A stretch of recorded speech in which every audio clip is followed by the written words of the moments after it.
Well, Rupert Murdoch called it the most humbling day of his life, and he said he was sorry, but it wasn't his fault, and he wasn't resigning. Then someone hit him with a cream pie.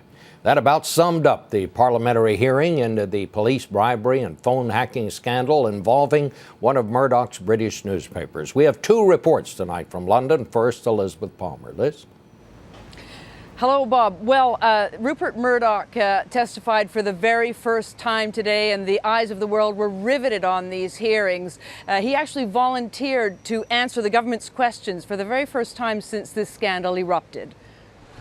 The man who runs the world's most powerful media empire today had the world's media running after him. But the crusty, combative Rupert Murdoch of legend was a different man today. His wife, Wendy Deng, at his back, next to his lawyer, Joel Klein, and his son, James, at his side. The Murdochs waited exactly 27 seconds to say sorry. This is the most humble day of my life.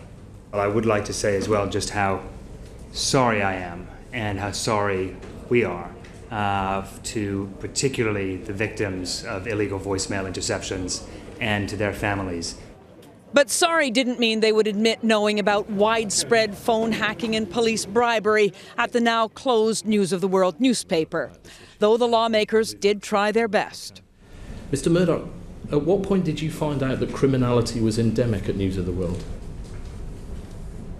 Endemic is a very wide-ranging word, and I also had to be extremely careful not to prejudice the course of justice which is taking place now. A criminal inquiry now underway let Murdoch duck that question. But later, when he couldn't or wouldn't answer more pointed queries about who did know what was going on at the newspaper, his son tried to come to the rescue. Did you or anyone else at your organisation investigate this at the time? No. Can you explain why? I didn't know of it. I can address these in some detail if you would allow me. I will come to you, Mr. Murdoch. I'm simply offering to help to clarify these matters, Mr. Your father Watson. is responsible for corporate governance, and serious wrongdoing has been brought about in the company, and it's revealing in itself what he doesn't know. By the time Murdoch faced this grilling, hours of coaching by high-priced lawyers and PR experts was on show. He brought up the case that had most outraged the public of the murdered teenager whose phone had been hacked. I was absolutely shocked, appalled, and ashamed when I heard about the Millie Dowler case only 2 weeks ago, 8 days before I saw it. It was graciously received by the Dowlers.